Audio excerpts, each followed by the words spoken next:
Hey y'all, I'm T the Brand, expert lash artist and coach. Welcome to my channel. In this video, I'm going to be sharing some tips and tricks about adhesives, tweezers, and volume lash application methods that I feel have worked best in my lashing experience. This video was requested by subscriber Kaisha Jackson. Kaisha, thank you. Welcome to the lash world. Welcome to my channel. Thank you for being a subscriber. So yeah, y'all, if you haven't already, please make sure that you hit the subscribe button. I greatly appreciate your support by just simply subscribing to the channel. It goes a super long way. If you like the video, be sure to hit the like button. If you have any questions about anything shared in this video, any comments, drop them in the comment section and I'll get back to you ASAP. And don't forget to turn on your bell notification button so that you're aware every time I share new lash tips and tricks.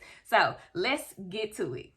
All right, y'all, so we are going to start with the adhesives. I have 3 adhesives up here to help me guide you on this journey as we discover what adhesive may work best for you. So I am faithful to the Magic All Seasons adhesive from the Lash Supply, and you can find them at thelashsupply.com. So a few things that you want to make sure your adhesive details before you purchase it are the dry time, the retention time, the viscosity, and the fume range. So I say a range because most adhesives, they'll give you like a 1:5 ratio. As you can see, like those little drops right there, it's another one right here that isn't bubbled in, but they give you a 1:5 ratio so you can kind of gauge how it's going to work for you. So my adhesive that I use, it is a 1 to 1.5 second dry time. You want to make sure that when you're picking an adhesive, it aligns very well with your lash speed. So for a beginner lash artist, I would recommend a dry time adhesive of anywhere from 2 to about 4 seconds.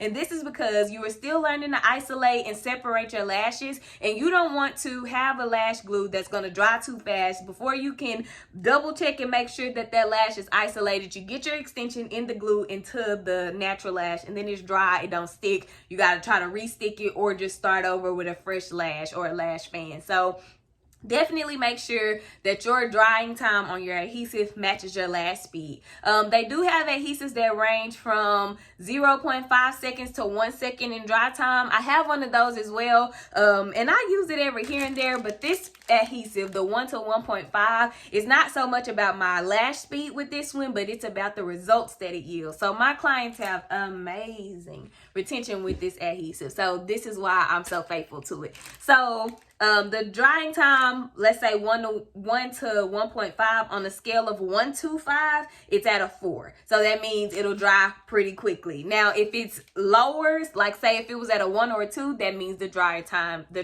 time is slower. So another thing, as I mentioned, the fume range. So glue does have a smell to it, and on a scale of 1 to 5, this adhesive has a 3. So I don't smell the adhesive really at all when I'm lashing. My clients don't smell it. We both wear masks, and I also use a bonder at the end of my services to make sure that there are no fumes left undried, uncured, and will cause burning to my clients' eyes. Most of the time when you see pictures of people with red eyes, it's because their eyes were open during the services, or when they were finished, the glue wasn't dry all the way and it burned and turned their eyes red. So pay attention to the fume level in your glue. Viscosity, that's important, and that's the texture of the glue or the fluidity of the glue. So to best explain viscosity, you want to think of, on a scale of 1 to 5, 1 being low viscosity and 5 being high.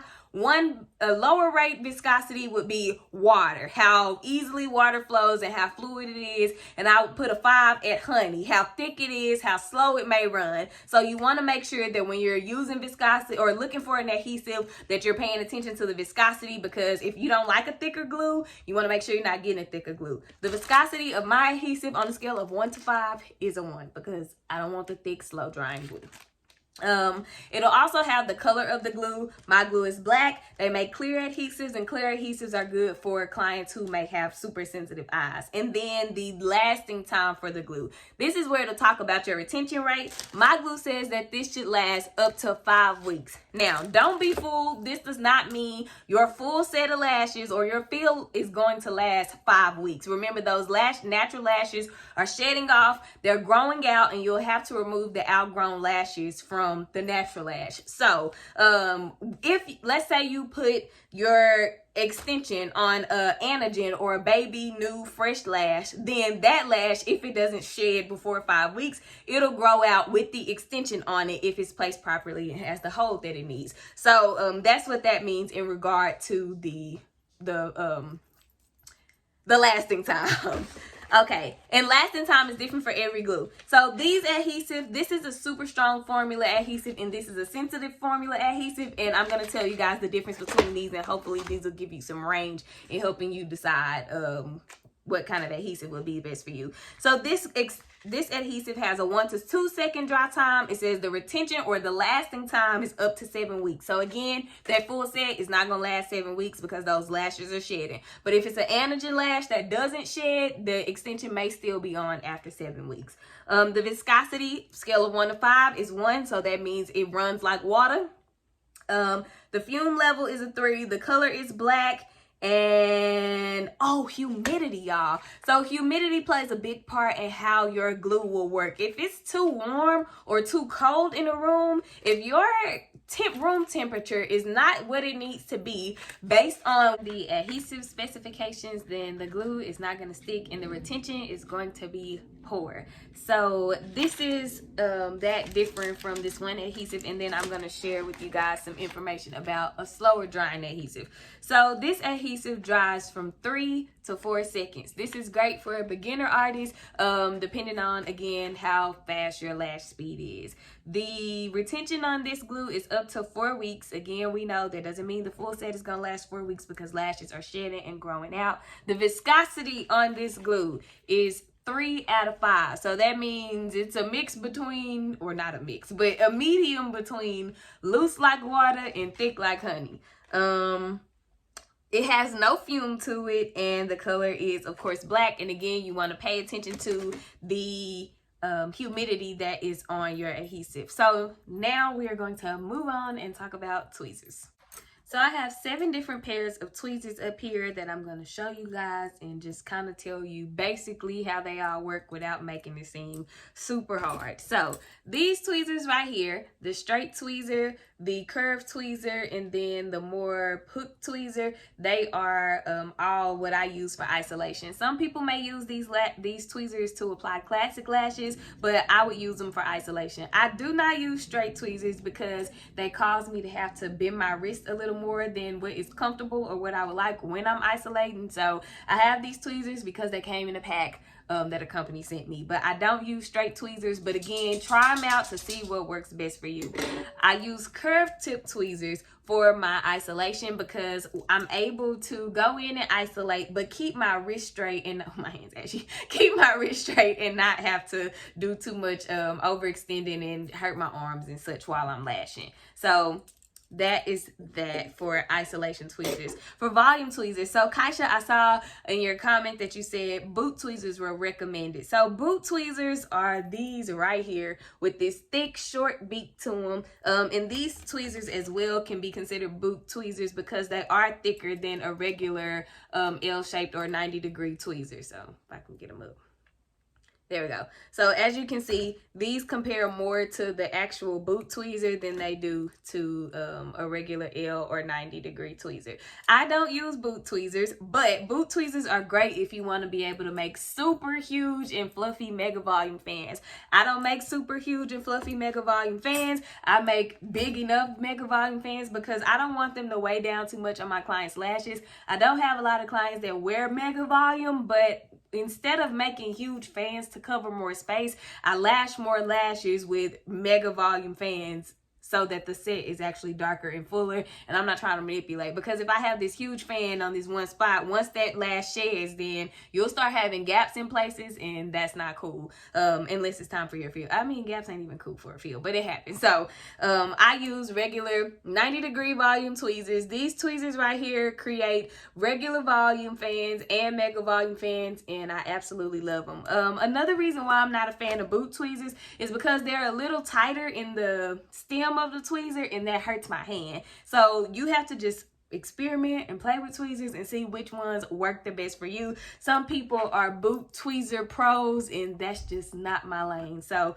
I like the 90-degree tweezers or just the regular L tweezers to apply my classic and make my volume lashes with. So that is that on the tweezers. Oh, not really. Okay, so tweezers are super important to your lashing. I shared this in as many videos as I can. When I was starting to make volume lash fans, I sucked, or at least I thought I sucked really, really bad. But then another artist shared with me that it was possibly the tweezers that I was using. So you want to make sure that when you purchase a tweezer, I love Live Bay Lash tweezers, but when you purchase a tweezer, that it has great grip on it. Their sweet spot is like in between the tip and the base or the hook of the tweezer, and you want to make sure that it has great grip and a nice little sweet spot so that when you're pulling your lashes off the strip, they're not falling through this beak and giving you all kinds of problem and adding time to your lash time. So tweezers are super important to your lash game. And lastly, y'all, I got this written down. Oh, okay, so Kasha asked about wrapping volume lashes to help with retention.